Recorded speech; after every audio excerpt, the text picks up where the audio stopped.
दाऊद इब्राहिम का अगर date of birth मैं आपको दूं तो उसका ड्राइवर 8 कंडक्टर 4। किम जोंग का अगर मैं आपको डेट ऑफ बर्थ दूं उसका ड्राइवर 4 कंडक्टर 8। ये दिक्कत है। आप अगर सिर्फ वो सुन रहे हो जो आपको सुनना है और वो नहीं सुन रहे हो जो सुनना जरूरी है, तो कैसे ठीक हो जाओगे? मेरा मानना ये है कि अगर किसी का भाग्य सुधरने वाला है ना तो उसका साइन भी बदलता है उसी रूप में। आप मुझे बताएं कि एक एंजल हीलर के पास आदमी को कब जाना चाहिए और किस लिए जाना चाहिए? तो जब आप इनसिक्योर हैं तो आप कट ऑफ कर लोगे अपने आप को, सोशलाइज नहीं कर पाओगे, लोगों के साथ में इंटरेक्शन नहीं होगा, तो इससे पता चलता है उनका रूट चक्र ब्लॉक है। ये कहना कि जिसके हाथ नहीं होते उसका भाग्य नहीं होता, ये बात गलत है। हस्तरेखा सिर्फ एक मैप है जो इंसान की पूरी जिंदगी को डिसाइड करती है। अगर प्रारब्ध इम्पोर्टेंट ना होता तो राहुल गांधी यहाँ थोड़े ही होते जहाँ हैं। अरे भाई, जब राजा बनने का योग ही नहीं होगा तो कैसे बन पाएंगे? ये सिग्नेचर एस्ट्रोलॉजी में बहुत ज़रूरी है कि लैंग्वेज का ज्ञान होना। कि हाथ में एक निशान होता है जो 3 चीज़ों को डिनोट करता है: जेल जाना, हॉस्पिटल जाना और आपका किडनैप होना। भीष्म, द्रोण, कर्ण, युधिष्ठिर, अर्जुन हो या केशव हो, जीना कुरुक्षेत्र का रण है, कर्म सभी को करना है। देश के एकदम ख्याति लब्ध जो अपने अपने क्षेत्र के ज्ञाता हैं उनका पैनल है। मैं सबसे पहले संदीप जी के पास जाना चाहूँगा। संदीप जी मुझसे काफ़ी दूर बैठे हैं, लेकिन संदीप जी, आप बिजनेस कोच भी हैं और आप न्यूमरोलॉजिस्ट भी हैं। ये जो कॉम्बिनेशन है, क्योंकि ये थोड़ा वियर्ड कॉम्बिनेशन मतलब है सुनने के हिसाब से, लेकिन क्या आप न्यूमरोलॉजी में सिर्फ बिजनेस के लिए आदमी को एडवाइस करते हैं या उसके पूरे जीवन को 360 डिग्री बदलने के लिए भी आप उसको एडवाइस करते हैं? और कैसे आपने सिर्फ स्पेसिफिकली अपने आप को बिजनेस कोच के तौर पर ब्रांड किया है, इसकी क्या वजह है? जय गुरु जी टू ऑल। पर्पस क्या है कि लाइफ पे कोई भी चीज़ अगर मैंने सीखी है तो मेरे को ये समझ में आया कि एक दिन मेरी भी मुट्ठी चली जानी है, एक दिन मैंने भी इस संसार को छोड़ देना है। 2011 में मुझे इस विद्या को सीखने का मौका मिला मेरे गुरु श्री अरविंद सूद सर से। आज भी मैं उनका तहे दिल से शुक्रिया अदा करता हूँ, क्योंकि संदीप बजाज जो था उसकी लाइफ हेल्थ थी, और चूँकि मेरे पिताजी को संदीप पाटिल पसंद था तो उन्होंने प्यार से मेरा नाम संदीप बजाज रख दिया। जब बड़े होकर विद्या को ग्रहण किया तो समझ में आया कि भैया संदीप बजाज की वजह से ही बेड़ा गर्क हुआ पड़ा। जब आयुष्मान खुराना के पिताजी को भी समझ में आया तो उन्होंने भी डबल एस लगा दिया, डबल आर लगा दिया। पर्पस यही है कि बिजनेस कोच भी अपने आप में कंप्लीट साइंस है, बट उससे पहले लाइफ को ठीक करना ज़रूरी है। क्योंकि जब तक एक लाइफ ठीक नहीं होगी, चाहे वो बिजनेस करे चाहे वो जॉब करे, वो सारी ज़िंदगी कलपता ही रहेगा, टेंशन के साथ ही रहेगा। और ज़्यादातर जो मैंने देखा पिछले 15 साल में, जिनका भी जन्म तारीख 2 तारीख है या 4 तारीख है या 8 तारीख है, उनकी लाइफ में तकलीफ भगवान ने भर भर के दी है, भर भर के दी है और भर भर के दी है। सिर्फ ये इसको समझने वाली बात है। जी, आपके सवाल से मैं संदीप जी, मेरे को एकदम सवाल ध्यान आ गया है विवेक जी के लिए। मूलांक देखा जाएगा 2008 में कि तारीख देखी जाएगी? दोनों देखा जाएगा, मूलांक भी देखना है और भाग्यांक भी देखना है। जी, मतलब ये दोनों अगर आ गए तो कहीं से भी, दोनों भी आ गए, कहीं से भी आ गया, अगर हम समझे तारीख को तो वो समझना जरूरी है कि उसका मूलांक क्या है और भाग्यांक क्या है। क्योंकि बहुत लोग आप देखोगे उनकी पहली 40 साल वाली लाइफ बहुत बढ़िया होती है और उसके बाद शायद उनका 2, 4, 8 आ गया बेड़ा गर्क। जैसे कि हमारे अब्दुल करीम तेलगी 8 और 2 वाले, बहुत बड़ी चीज़ें समझने वाली। लोग सिर्फ मूलांक को देखते हैं, भाग्यांक को नहीं देखते, वहीं से लाइफ चेंज होती है। अब हमारे मोदी जी का देखो आप, मूलांक 8 और भाग्यांक 5, 40 के बाद वही एक्टिवेट हुआ। 40 पहले खराब टेंशन थी।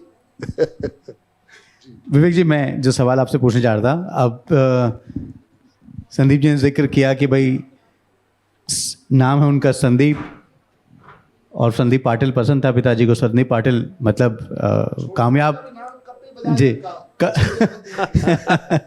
तो संदीप पाटिल कामयाब क्रिकेटर थे, एक कामयाब व्यक्ति थे, उनसे प्रेरित होकर नाम संदीप रखा। और बजाज तो मतलब हम जानते ही हैं कि बजाज स्कूटर्स और कितना बड़ा औद्योगिक घराना है और बजाज। सही बात।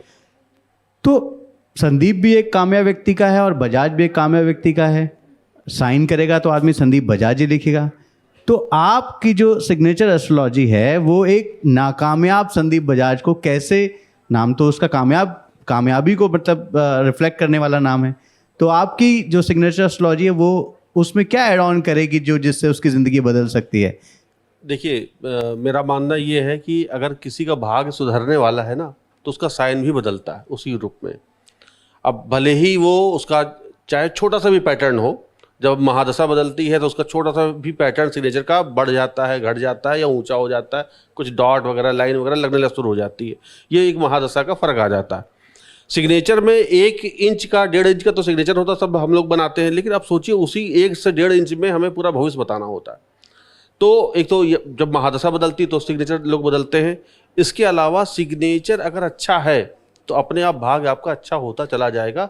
सिग्नेचर में लिखा होगा कि 40 साल के बाद तरक्की, तो 40 साल के बाद तरक्की होगी। सिग्नेचर में लिखा होगा कि 50 साल के बाद तरक्की, तो 50 साल के बाद तरक्की होगी।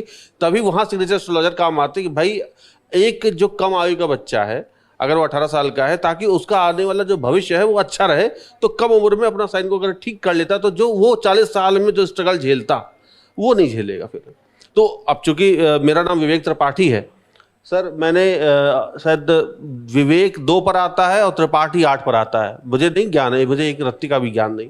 तो 2 और 8 यानी चंद्रमा और शनि का हो गया मुझसे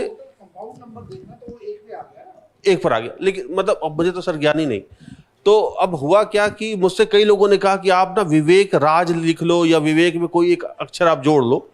सर मैंने चेंज नहीं किया, मुझे लगता है मैंने ठीक ही किया।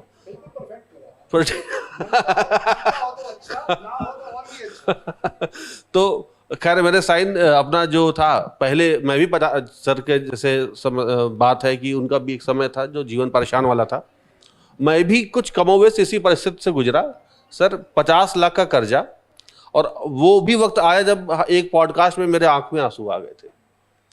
तो वो भी मैंने देखा कि एक समय सन ज़्यादा नहीं 2014-15 की 15-16 की बात है कि हमारे पास पैसे भी नहीं थे, इतने पैसे, क्योंकि सब लोन पे था। घर 2-2, लेकिन आपको रहने का सुख नहीं। यहाँ नोएडा का तो हाल ही हम जान रहे हैं कि बिल्डर सब पैसा लेके भाग गए, घर ही नहीं मिल रहा, तो उसमें हम भी फंसे थे।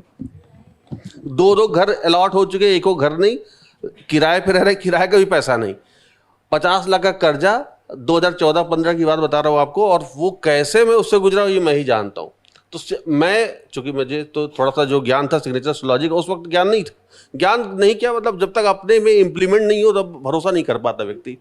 तो वो हमारे ऊपर जब गुजरी, हमने साइन चेंज किया, और जब मुझे लाभ मिला तब मुझे लगा कि नहीं ये तो काम करता है।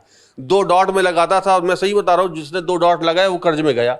अच्छा भी है उसका, देखिए हर सिक्के के 2 पहलू होते हैं। बिल्कुल। जैसे 1-2 डॉट लगाना, एक कई लोग कहते हैं कि नहीं ये अच्छा है या खराब है। मैं बताता हूँ, 2 dot is a symbol of Saturn, Shani का है, तो वो आपको पॉपुलर भी बनाएगा, स्ट्रगल भी करवाएगा, साथ में लोन भी दिलवाएगा, कोर्ट केस कचहरी भी सब करवाएगा, क्योंकि शनि है तो दंड भी देगा, आपने कुछ गलत किया तो दंड ही देगा। तो लोग उसे डरते भी। अब बात आती है कि 2 डॉट तो अमिताभ बच्चन, शाहरुख खान सब लगाते। अरे भाई वो लगाते हैं तो वो उसको झेल गए। क्या अमिताभ बच्चन ने अपना ABCL को बेचा नहीं, या सलमान खान जेल नहीं गए, शाहरुख खान आर्यन के चक्कर में नहीं फंसे, लेकिन उसी ने उनको ऊंचाई भी दिलाई।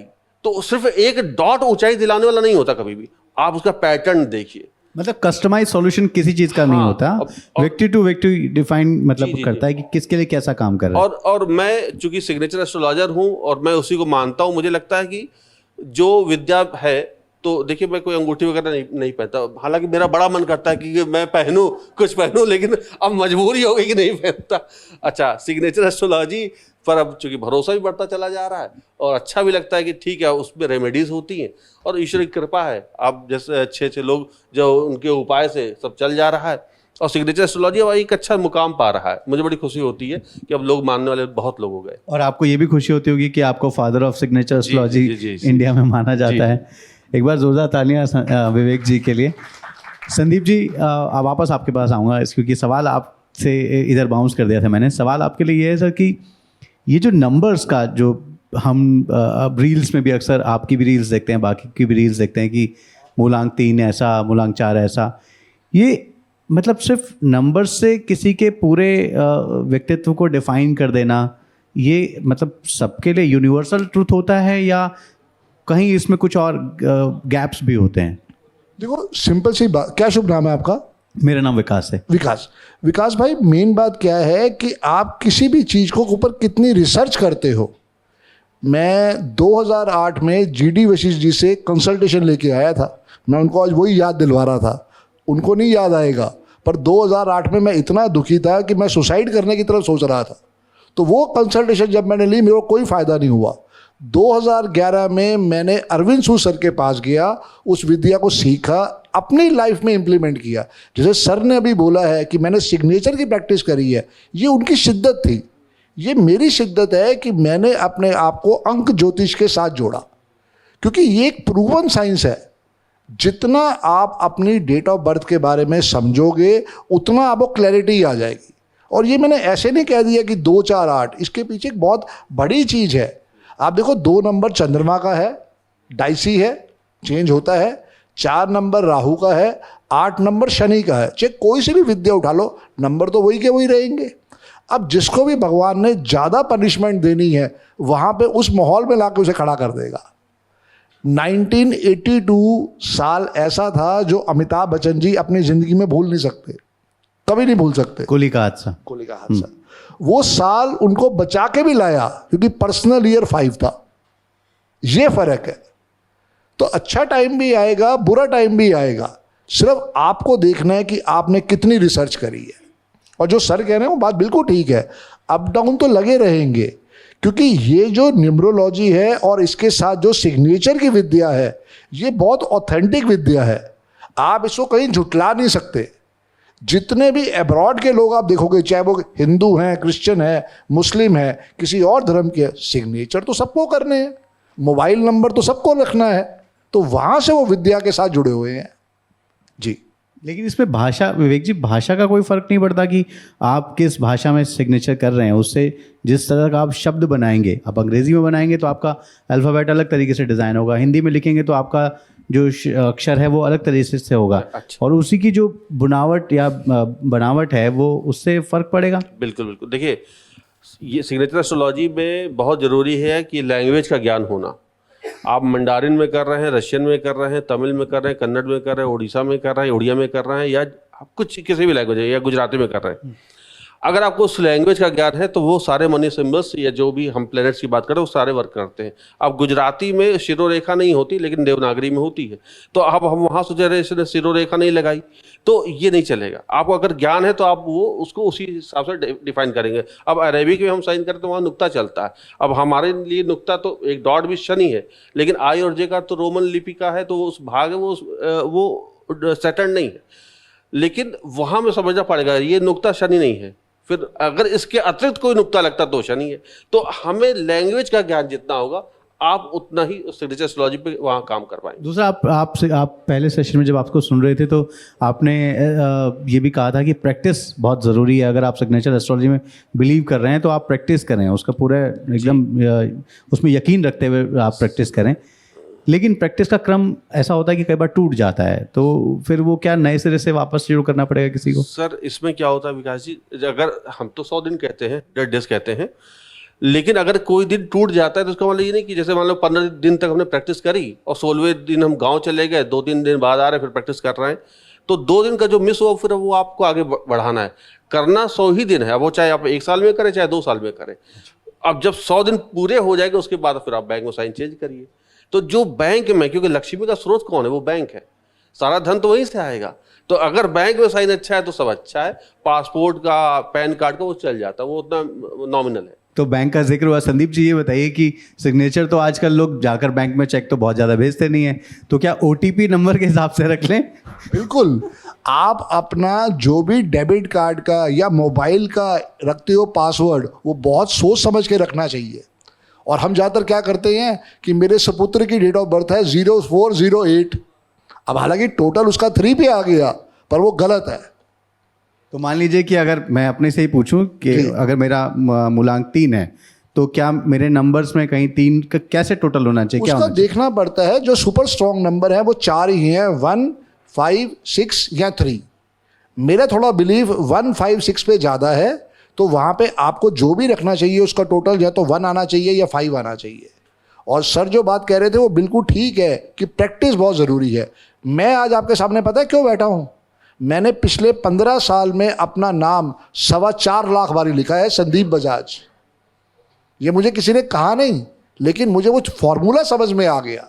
और अगर मान लो मैं 15 दिन लंदन घूम के आया हूँ, दुबई घूम के आया हूँ, मैंने नहीं भी लिखा क्योंकि सर कह रहे हैं 100 दिन, मैं कह रहा हूँ ये 100 दिन मत करो, क्योंकि 100 दिन आपने अपने आप पे एहसान किया है।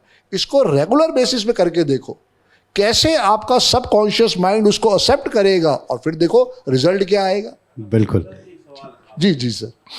कि जैसे अभी हम यहाँ सुन रहे थे कई लोगों से जो एस्ट्रोलॉजी से जुड़े हुए लोग हैं कि राहु बड़ा इंपॉर्टेंट रोल प्ले करता है। जी। जिसका राहु अच्छा है या जिसका केतु अच्छा है वो एस्ट्रोलॉजी फील्ड में रहता है, और राहु पैसा भी दिलाता है। आपने कहा कि 4 नंबर अगर है तो परेशान करेगा, तो ये सर समझाइए हमें कि वो तो राहु का नंबर हो गया, वो तो अच्छा है। मेन बात क्या है सर कि देखो हर विद्या अलग अलग है। वास्तु अलग थीम पे चलता है, एस्ट्रोलॉजी अलग थीम पे चलती है, न्यूमरोलॉजी कहती है कि आपके पास 3 ही सुपर स्ट्रॉन्ग नंबर है तो वैसे 4, 1 नंबर सूर्य का, 3 नंबर बृहस्पति का, 5 नंबर बुध का और 6 नंबर वीनस का। अब इसमें क्या है कि राहु ने तो छल कपट करनी है, जहां उसे थोड़ा सा मौका मिल गया बिगड़ने का वो 2 मिनट में बिगड़ जाएगा। इसीलिए कहते हैं कि 4 और 8 वाले को कभी जिंदगी में जुआ सट्टा नहीं खेलना चाहिए, क्योंकि बुराई उसको बहुत जल्दी पकड़ लेगी। अब देखो आप दाऊद इब्राहिम का अगर डेट ऑफ बर्थ में आपको दूं तो उसका ड्राइवर 8 कंडक्टर 4। किम जोंग का अगर मैं आपको डेट ऑफ बर्थ दूं उसका ड्राइवर 4 कंडक्टर 8। ये दिक्कत है। अगर अब्दुल करीम केजरी का देखोगे आप वो 4, 8 और 2 वाला था। अब मैं नहीं कह रहा कि सारे बिगड़ जाएंगे, लेकिन समझने वाली बात है कि आप बुराई के साथ हो या अच्छाई के साथ हो। तो ये 4 और 8 जो है ना, ये लाइफ में भगवान ने बनाए क्यों थे? तकलीफ देने के लिए। चलिए जी। बहुत देर से हमारी महिला शक्ति भी इंतजार कर रही है। लेडीज से स्टार्ट करना चाहिए था। नहीं, हमने सोचा सर कि थोड़ा सा वहाँ से हम क्रम शुरू करें। फिर सवाल ऐसा है कि मैं तुरंत विवेक जी के पास आ गया। अल्पना मिश्रा जी, आपसे मेरा सवाल है कि आपको भी हमने काफ़ी सोशल मीडिया पर देखा है, आपका बहुत पॉपुलर चेहरा है आप। तो बहुत सारे आजकल मतलब सोशल मीडिया पर उपायों की, मतलब ज्योतिषियों की तो बाढ़ है ही, उपायों की भी बहुत बाढ़ है। और आप मंगल को ये कीजिए, शनि को ये कीजिए, और वो मतलब ऐसा लगता है कि मतलब एक उपाय है और पूरी जनसंख्या पर वो एप्लीकेबल होने की स्थिति बता देते हैं वो, कि मान लीजिए कि आप हनुमान जी के मंदिर में जाइए और माचे साहब रखाइए और आपके जो भी कष्ट हैं वो दूर हो जाएंगे। तो क्या इस तरह के उपाय ज्योतिष की दृष्टि में पूरी जनमानस के लिए बता देना और जनमानस का उसे ऐसे ही अपना लेना, क्या ये सही है आपकी दृष्टि में? पहली चीज़ तो ये है कि उपाय तभी कामगर होते हैं जब वो सच्चे मन से किए जाएं। मैं आप सारे लोगों से पूछती हूँ कि कितने लोग ऐसे हैं जो एक्चुअल में सही से उपाय करते हैं? नहीं करते हैं। लोग सिर्फ किसी चीज़ को पाने के लिए थोड़े टाइम तो उपाय करते हैं, फिर खुद ही छोड़ देते हैं। दूसरों को तो छोड़ दीजिए, खुद ही छोड़ देते हैं, पहली चीज़। दूसरी बात यह है कि आप अगर सुनी सुनाई बातों पे, जब 2 बच्चों की कुंडली सिमिलर नहीं है तो उपाय कैसे सिमिलर हो जाएंगे? सीधी सी बात है। पुष्य नक्षत्र का आप सबने भी, बहुत सारे लोगों ने सुना होगा कि पुष्य नक्षत्र में ये करो तो फल जाता है, वो करो तो फल जाता है। और मैं खुद प्रैक्टिकली आपको बता रही हूँ कि अगर आपकी कुंडली में चंद्रमा खराब पोजीशन में है या शनि खराब पोजीशन में, दोनों में से कोई भी एक खराब सिचुएशन में है, पुष्य नक्षत्र में आप खराब करोगे काम को, काम आपका नहीं बनेगा। वही काम आप अदर टाइम्स पे करोगे तो आपका काम अच्छा हो जाएगा। पर अगर आप ये वेट कर रहे हो ना कि आप किसी अच्छे मुहूर्त पे काम करोगे, आप अपना ही काम बिगाड़ रहे हो, काम बिगड़ जाते हैं। तो ये तो बिल्कुल बेमानी सी बात है कि अगर कोई उपाय एक व्यक्ति के लिए बताया जा रहा है तो सारे लोगों को फलित होगा, लेकिन संभव ही नहीं है। समस्या अल्पना जी यही है कि वो किसी एक व्यक्ति के लिए नहीं बताया जा रहा, वो रील की फीड में देखने वाले हर एक व्यक्ति के लिए वो उपाय, हाँ, उसको वो फोकस बताया करके। तो एक्चुअल में वो उपाय उनके लिए नहीं, अपने लिए बताया जा रहा है ना। हाँ, ये बात सही है। पॉइंट ये है, वो आपने ये कहा कि वो उपाय बताया जा रहा है, आपको ये समझना होगा कि क्या पानी है और क्या दूध है। ये अंतर करना जब तक आपकी दृष्टि में नहीं आया है ना, तब तक आप कैसे कर लोगे सही चीज। आप अगर सिर्फ वो सुन रहे हो जो आपको सुनना है और वो नहीं सुन रहे हो जो सुनना जरूरी है, तो कैसे ठीक हो जाओगे? डिपेंड तो ये करता है कि आप वो उपाय बता रहे हैं, आपने ये देखने की कोशिश की कि वो उपाय आपके लिए है भी या नहीं। हाँ, लेकिन इसमें एक बुनियादी मेरा प्रश्न है और मेरी शंका भी है, आप समाधान कीजिए कि जब हम अपना अखबार खोलते हैं और उसमें हम अपना राशिफल पढ़ते हैं तो हम देखते हैं कि वो जेनरिक राशिफल है, हमारी डेट ऑफ बर्थ के हिसाब से, हमारी राशि के हिसाब से वो जो लिखा हम पढ़ लिया, अच्छा लगा तो बहुत अच्छी बात है, लिखिए तो बहुत सही है। लेकिन जब आप उपाय की बात करते हैं और उपाय किसी राशि वालों के लिए बताया जा रहा है तो फिर हम ये क्यों मान लें कि ये उपाय हमारे लिए ठीक नहीं है? क्योंकि जब राशिफल सही हो सकता है तो उपाय एक भी सही हो टैबलेट सकता का नाम है पैरासिटामोल। जी। ये राशिफल भी पैरासिटामोल की तरह होते हैं। हाँ, ठीक। ओके, ये बिल्कुल वैसे ही होते हैं कि आपको जनरली जब लगे थोड़ा बुखार है तो आप पैरासिटामोल ले लेते हो, पर जब वही बुखार 3 दिन नहीं उतरता है तो आप डॉक्टर के पास जाते हो ना। तो बस ये वैसे ही राशिफल होते हैं। उनको अगर आपको जब तक ये नहीं पता होगा ना कि आपको अपनी किस प्रॉब्लम का सॉल्यूशन चाहिए और एक्चुअल में आपको प्रॉब्लम है भी कि नहीं है, ये भी तो डिपेंड करता है ना। या फिर आप केवल रील स्क्रॉल करने के चक्कर में ही वो काम कर रहे हो, तो ये डिफरेंस करना आना चाहिए। और ये डिफरेंस करने के लिए इंपॉर्टेंट है दृष्टि। आंखें नहीं ज़रूरी हैं, दृष्टि ज़रूरी है। आपकी दृष्टि होनी चाहिए कि आप ये डिफरेंस समझ पाओ, पहली चीज़ तो यही होती है। ठीक है, तो हम ऋचा जी के पास चलते हैं। ऋचा जी, आपकी दृष्टि में अब ये तो बात हमें अल्पना जी ने समझा दी है कि भाई आपको अगर समस्या लग रही है जीवन में तो आप जैसे डॉक्टर के पास बीमारी के लिए जाते हैं, आप समस्या के लिए सही ज्योतिषाचार्य के पास जाएं। लेकिन आप मुझे ये बताएं कि एक एंजल हीलर के पास आदमी को कब जाना चाहिए और किस लिए जाना चाहिए? देखिए, एंजल हीलर के पास, क्योंकि हीलर जो हीलिंग की फील्ड है ना, आजकल आप देखिए रिलेशनशिप इश्यूज बहुत हैं, और जो हमारी जेनजी वाली जो जनरेशन है, ये जनरेशन के लिए हीलिंग बहुत ही इजी वे है ना, क्योंकि बहुत सारे रिलेशनशिप इश्यूज चल रहे हैं और बहुत सारे बच्चे ऐसे आइसोलेशन में रहते हैं, और उनको सबसे ज़्यादा जब तक वो अपने आप को हील नहीं करेंगे तब तक वो आगे ग्रो नहीं कर पा रहे हैं। तो इसलिए जो एंजल्स का काम है वो वैसे तो वेस्टर्न एस्ट्रोलॉजी है ना, और हम लोगों की जो एस्ट्रोलॉजी है, वैदिक की बात करें, और काफ़ी ये सारी चीज़ें टाइम टेकिंग है, और आजकल की जनरेशन के पास पेशेंस नहीं है। तो उनके लिए बहुत ही इजी वे है अपने आप को हील करने का, अपने आप को एक कंपैशनेट करने का, जैसे जो एक वर्ड होता है, उसके लिए बहुत ही ज़्यादा ज़रूरी है आपको एंजल हीलिंग। तो मेरे पास बहुत सारे जनरेशन जो जेनजी है, यही वाले क्लाइंट्स हैं जो एंजल्स के लिए हीलिंग के लिए आते हैं। और एंजल्स में भी आपके चक्रास के थ्रू आपकी हीलिंग होती है। हर एंजल का अलग अलग चक्र है। जैसे आप हार्ट चक्रा की बात करो तो हार्ट चक्रा आपको अट्रैक्ट करता है वेल्थ, प्रॉस्पेरिटी, अबंडेंस, पॉजिटिविटी। तो जब तक आपका हार्ट चक्रा ब्लॉक है तो हम बहुत सारे लोग कहते हैं ना कि प्लैनेट की रेमेडी करिए आप, लेकिन आप प्लैनेट की रेमेडी कैसे करोगे? कंसिस्टेंसी मैटर करती है बहुत सारी प्लैनेट की। अब आप सैटर्न की रेमेडी करिए, सैटर्न की रेमेडी हम सैटरडे को जाएं और दीपक जलाएं पीपल के पेड़ के नीचे और सरसों का तेल चढ़ाएं, ये डोनेट करें। आप करके देखो, सबका अपना अपना अलग अलग ओपिनियन है। मैंने भी बहुत सारी चीज़ें रेमेडीज़ की, एक्सपीरियंसेस किए हैं, लेकिन मुझे लगता है कि अगर आप इंटरनली हील है तो आप चीज़ों को अट्रैक्ट कर सकते हैं ईजिली। तो मैं सबसे लास्ट में आई हूँ इस फील्ड में, एंजल्स की फील्ड में, और सबसे अच्छा है कि जो आप हार्ट चक्रा पे आर्कएंजल रफेल से के साथ काम करते हैं वो बहुत ही पॉजिटिव है। वो आपको आपके लिए पॉजिटिविटी अट्रैक्ट कराती है। दूसरी है मनी, वेल्थ और सक्सेस, सेल्फ लव। ये सबसे ज़्यादा ज़रूरी है आजकल की जनरेशन के लिए। तो मेरे पास आजकल की जनरेशन के ज़्यादा क्लाइंट्स हैं, तो मैं उनके साथ काम करती हूँ ज़्यादा। तो कैसा है उनका रिजल्ट आपको कैसा लिखता है? बहुत ही अच्छा है, बहुत पॉजिटिव है। सॉरी, मैं इंटरप्ट कर रहा हूँ। हाँ जी, उस जनरेशन के बारे में ये माना जाता है कि उनको समझाना बहुत मुश्किल है। हाँ जी, तो उनको आप समझाने की दृष्टि से जब आप, क्योंकि जब कोई भी आता है तो तमाम सिर्फ सवालों के साथ नहीं आता, वो इस भ्रम के साथ भी आता है, या इस मान लीजिए कि इस अविश्वास के साथ भी आता है कि मेरा कुछ होना नहीं है यहाँ पे, ये टाइम वेस्ट कर रही है मेरा। तो आप कैसे उसको यकीन दिलाने की पोजीशन तक कैसे लेकर जाती हैं?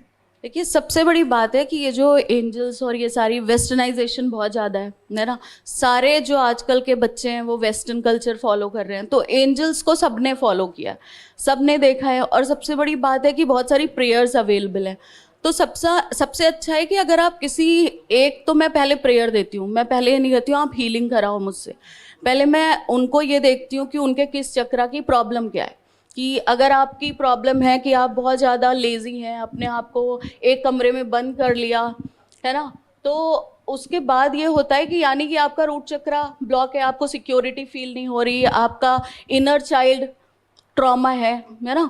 तो इस टाइम में क्या होता है कि आपका मतलब है कि आप इनसिक्योर हैं, तो जब आप इनसिक्योर हैं तो आप कट ऑफ कर लोगे अपने आप को, सोशलाइज नहीं कर पाओगे, लोगों के साथ में इंटरेक्शन नहीं होगा, तो इससे पता चलता है उनका रूट चक्र ब्लॉक है। तो जब हम उनके साथ उनकी प्रेयर देते हैं, जैसे मैं प्रेयर दे देती हूँ आर्कएंजल यूरियल जो आपके रूट चक्र पे काम करती हैं, तो मैं पहले प्रेयर देती हूँ, जब वो प्रेयर फॉलो करते हैं तो धीरे धीरे थोड़ा सा कनेक्शन बन जाता है। और angels are very easy to interact, मतलब उनसे आप बहुत जल्दी इंटरैक्शन कर लेते हो, क्योंकि वो भी एक दूत है हमारे।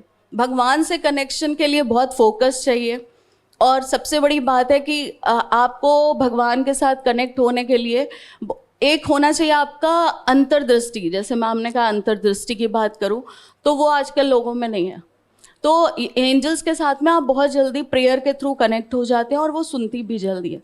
तो इस तरह से मैं हीलिंग कराती हूँ, जब उनको सेटिस्फैक्शन फील होता है तो फिर वो हीलिंग करा लेते हैं। अल्पना जी, मेरे मन में एक सवाल आपके लिए इस बातचीत से आया है कि मैम ने कहा कि भाई प्रेयर के थ्रू हम कनेक्ट करते हैं, प्रार्थना जिसे हम हिंदी में कहते हैं। दो बातें, मैं दो गेस्ट हमारे जीडी वशिष्ठ जी ने कुछ जातकों का जिक्र किया जिनको मंदिर नहीं जाना चाहिए। जय मदान जी को मैं सुन रहा था तो उन्होंने कहा कि भगवान से आपको शक्ति नहीं मांगनी चाहिए, शक्ति मांगने का मतलब है कि आप उनसे संघर्ष मांग रहे हैं। अब बड़ी दुविधा है, तो एक ज्योतिषी होने के नाते आप मुझे बताएं कि ऐसे में मान लीजिए कोई लेमैन है जिसे कुछ नहीं पता, अपनी कुंडली वुंडली अपने ग्रह नक्षत्र से कुछ नहीं पता, अब उसके मन में संशय आ जाएगा कि भाई मैं मंदिर भी जाऊं कि ना जाऊं, मेरे लिए ठीक है कि नहीं, मैं भगवान से क्या मांगूं। तो भगवान से प्रार्थना जब हम करें तो आप थोड़ा गाइड करें इसको लेकर कि कैसे, क्या सबसे मन पहले में मैं भावना आपसे पूछूंगी कि मंदिर का अर्थ क्या होता है? मन के अंदर जाना। बिल्कुल, बाकी सब तो बनाया गया है ना, एक्चुअल में मंदिर का अर्थ होता है मन के अंदर जाना। तो सबसे पहले अपने मन के अंदर झांक के देखो ना कि तुम्हें क्या चाहिए, सारे आंसर तो वहीं मिल जाएंगे।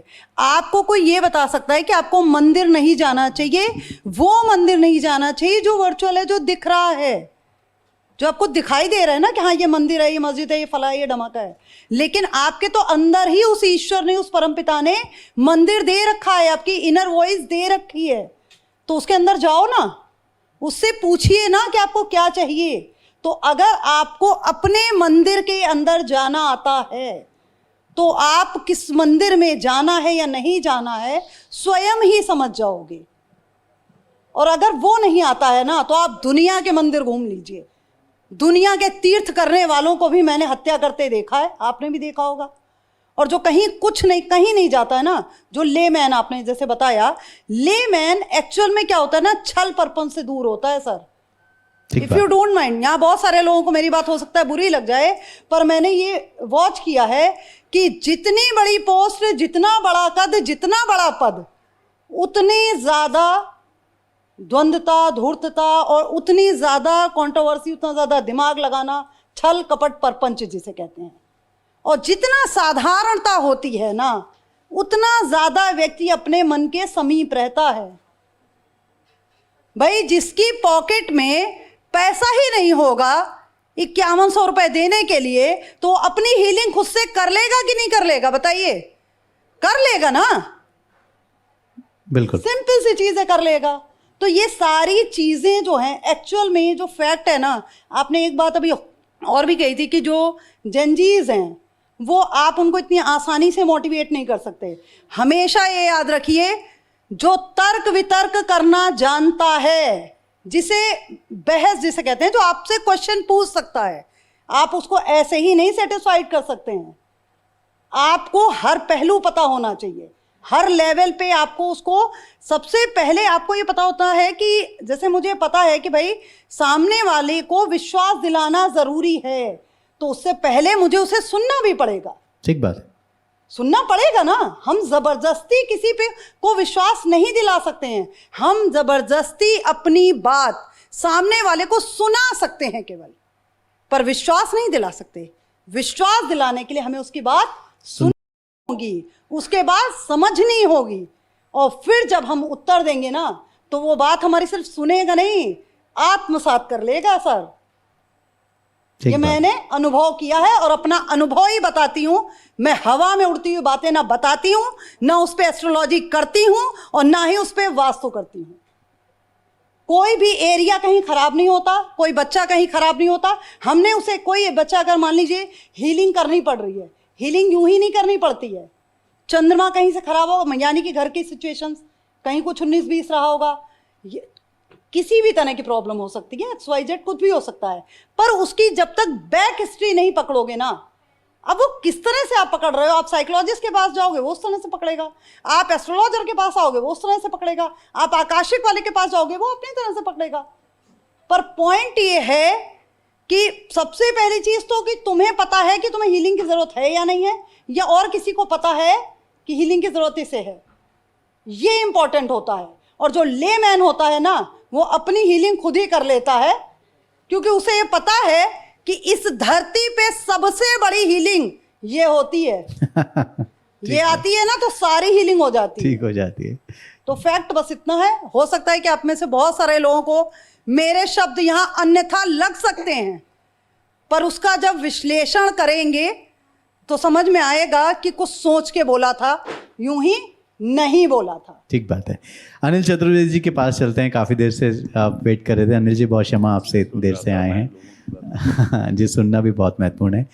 अनिल जी, हस्तरेखा विशेषज्ञ हैं आप, वास्तु भी आप देखते हैं, लेकिन मैं हस्तरेखा से जुड़ा सवाल पूछूंगा और आई होप कि हज़ारों लोगों ने आपसे आज तक ये सवाल पूछा होगा। एक बड़ा मौजूद सा शेयर भी है कि नसीब तो उनके भी होते हैं जिनके हाथ नहीं होते। तो फिर मतलब हस्तरेखा का इतना सिग्निफिकेंस क्यों आप मानते हैं कि आपने अपने आप को एज एन हस्तरेखा एक्सपर्ट के तौर पर ब्रांडिंग किया है? हस्तरेखा कभी किसी का भाग्य डिसाइड नहीं करती। हस्तरेखा किसी के भाग्य को पढ़ने का एक तरीका है, एक मैप रीडिंग है। जैसे हम किसी की कुंडली पढ़ते हैं, हम किसी का हाथ पढ़ते हैं, कुछ लोग मस्तक देख के बताते हैं आप सिग्नेचर एक्सपर्ट हैं यहाँ पे। तो ये कहना कि जिसके हाथ नहीं होते उसका भाग्य नहीं होता, ये बात गलत है।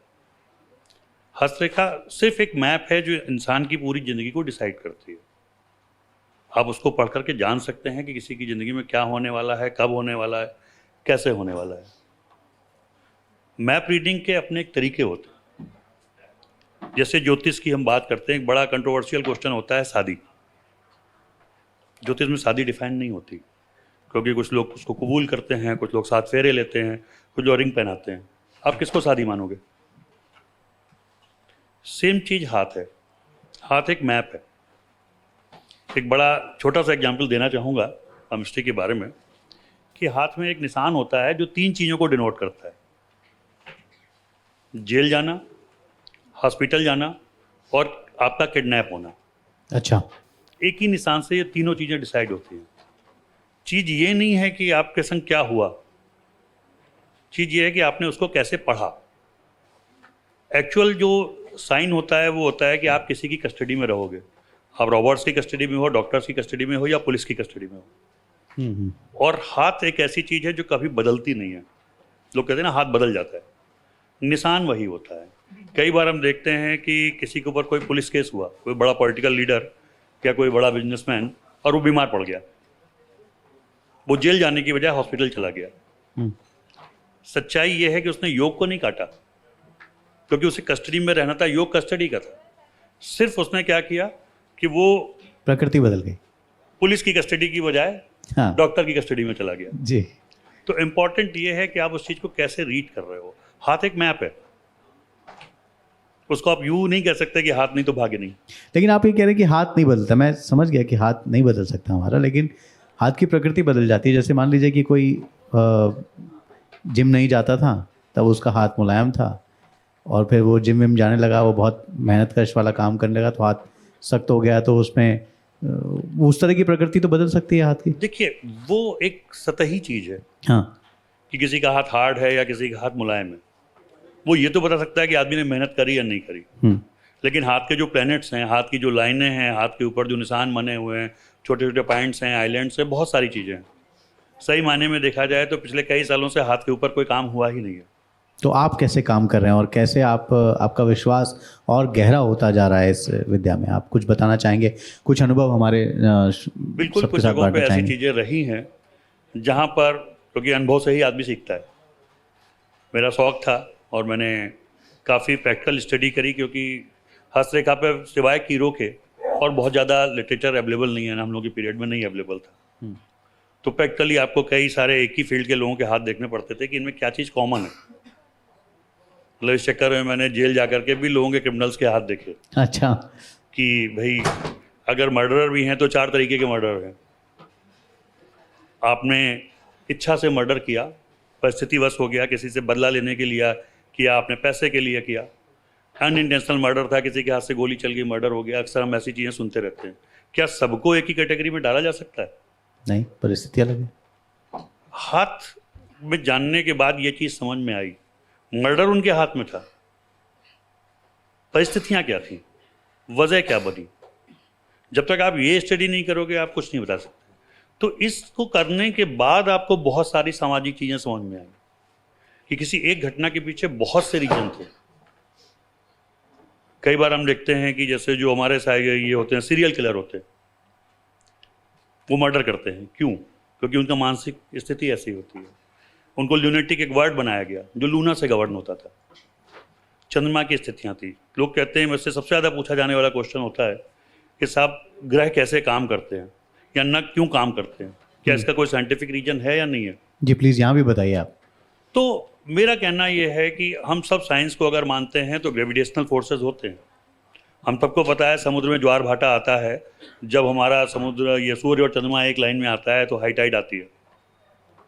इंसान की अपनी बॉडी है जो कि 2/3 पानी है उसमें। जब समुद्र में पानी का असर होता है, हाई टाइड आती है, तो इंसान के ऊपर होता ही होता है, वो भी पानी ऊपर नीचे करता है। ये वो ग्रेविटेशनल फोर्सेस हैं जो इंसान के ऊपर पूरा असर डालते हैं। इसीलिए मून को सबसे ज़्यादा इंपॉर्टेंट माना जाता है, क्योंकि वो सबसे नज़दीक है। हम ज्योतिष में सबसे ज़्यादा इंपॉर्टेंट मून को लेते हैं, उसके बाद सूर्य को लेते हैं। ग्रह सबकी इंपॉर्टेंस है, बट वजह क्या है, क्यों मून सबसे इंपॉर्टेंट है? क्योंकि सबसे नज़दीक है। वो हमेशा जल्दी जल्दी मूव करके आता है, पूर्णिमा आती है, अमावस आती है, तो उसका इम्पैक्ट सबसे फास्ट होता है। शनि सबसे लेट चलता है। तो यहाँ पर वो जो ग्रहों के ग्रेविटेशनल फोर्स हैं, इसकी स्टडी, उसकी एनर्जी की बैलेंसिंग, आप चाहे ज्योतिष से जा रहे हैं, आप चाहे वास्तु से जा रहे हैं, आप किसी भी फील्ड से जा रहे हैं, फाइनली आप उन ग्रहों की एनर्जी को बैलेंस कर रहे हैं। बात नगों की आती है कि नग काम करते हैं या नहीं करते हैं, या करते हैं तो कैसे करते हैं। अगर हम ध्यान से स्टडी करेंगे तो जो भी हमारे ग्रह हैं, क्योंकि अब तो हर ग्रह का कलर मालूम है, हर ग्रह का नेचर मालूम है हमको, हम स्टोन्स भी उसी कलर के पहनते हैं। शनि हैं तो हम नीलम पहनते हैं, गुरु है तो हम पुखराज पहनते हैं। तो एग्जैक्टली इन स्टोन्स का जो काम होता है वो ये होता है कि वो जो ग्रेविटेशनल फोर्सेस, वो जो रेज हैं, हम नग इसलिए पहनते हैं कि वो बॉडी में टच करे, वो उसको फिल्टर कर देता है और बॉडी में बैलेंस करता है उन ग्रहों की रेस को। किसको कम करना है, किसको ज़्यादा करना है, किसको फिल्टर करना है, ये नगों का काम होता है। तो इस तरीके से मैं मानता हूँ कि ये पूरी साइंस है। हर चीज़ आपके ऊपर, एक छोटी सी चीज़ भी आपके ऊपर उतना ही इम्पैक्ट डालती है। बहुत से लोग कहते हैं कि जो है ये चीज़ काम करेगी, ये चीज़ काम नहीं करेगी। बात यह है कि रूट कॉज क्या है। अगर हम एक्स्ट्रा प्रोटीन लेंगे तो हमारी किडनी फेल हो जाएगी। हमको बैलेंस करना है, जिसको बैलेंसिंग आ गई उसकी लाइफ बैलेंस है, यही हीलिंग थेरेपी है। और अनिल जी, हम सुबह से आज इसी बात पर चर्चा कर रहे हैं और ये शायद यही एक मूल बात है ज्योतिष के बारे में बात करते हुए कि ये भविष्य को समझने की दृष्टि है, इसलिए है कि हम अपने जीवन को बेहतर बना सकें। अगर मैं गलत नहीं हूँ तो मैं आप सभी से एक एक मिनट में जानना चाहूँगा, पहले आपसे ही, कि कर्म या प्रारब्ध या केवल ज्योतिषीय उपाय, कैसे आप इसको दृष्टि देंगे? इस बात का जवाब दोनों तरीके से कह सकता हूँ। अभी आचार्य जी बोल के गए कि हुई है वही जो राम रचि राखा। हाँ, कि प्रारब्ध तो हमारा फिक्स है, हम कर्म का सिद्धांत मानते हैं, जैसे कि हमारा मौसम बदलना है, मई जून में हमें गर्मी आनी है और जनवरी फरवरी में सर्दी आनी है, उसको हम नहीं बदल सकते, वो प्रारब्ध है। कर्म हमारा इतना है कि हम जनवरी के लिए तैयारी कर लेते हैं, हीटर लगा लेते हैं, गीजर लगा लेते हैं, स्वेटर पहन लेते हैं। अगर आप वो नहीं करोगे तो आपको वो सर्दी झेलनी है। गर्मी में हम एसी चला लेते हैं। हम कैसा कर्म करेंगे उस हिसाब से हम कैसे बचेंगे, दोनों की बराबर इंपॉर्टेंस है। बिल्कुल। तो अगर आप प्रारब्ध के साथ कर्म नहीं करोगे तो आपको झेलना पड़ेगा, कर्म करोगे तो आप उसको कम कर सकते हो, बदल नहीं सकते। विवेक जी, सिग्नेचर से हम प्रारब्ध थोड़ा बदल सकते हैं या कुछ अंतर ला सकते हैं अपने, या फिर भगवान भरोसे से छोड़ देना चाहिए? नहीं, प्रारब्ध बहुत कुछ तय करता है।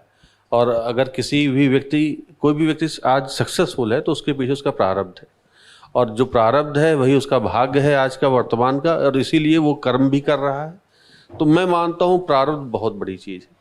प्रारब्ध के चलते ही हम आज जो काम कर पा रहे हैं, तभी हमारा भाग्य भी साथ दे रहा है। तो हो सकता है कि लोग इत्तेफाक ना रखें, लेकिन मेरे लिए प्रारब्ध इम्पॉर्टेंट है कि हम जो भी आज हैं, जो जिसके भी हम पात्र बने, तो ये पात्रता भगवान ने पहले तय कर रखी है, ये हमने नहीं तय करी है, वो ईश्वर ने तय कर रखी है कि विवेक त्रिपाठी कितने पात्र हैं, ये पात्रता हमने नहीं तय की, वो ऊपर वाले ने तय करी है। इसीलिए विवेक त्रिपाठी जब जर्नलिस्ट बनने जा रहे थे, जाते जाते जर्नलिस्ट बन भी गए, लेकिन अंततः इसमें सिग्नेचर एस्ट्रोलॉजर बन गए। ऋचा जी, आप प्रारब्ध या सर, प्रारब्ध तो बेस है आपका, क्योंकि प्रारब्ध अच्छा भी होता है, प्रारब्ध बुरा भी होता है, तो दोनों पॉजिटिव और नेगेटिव होते हैं।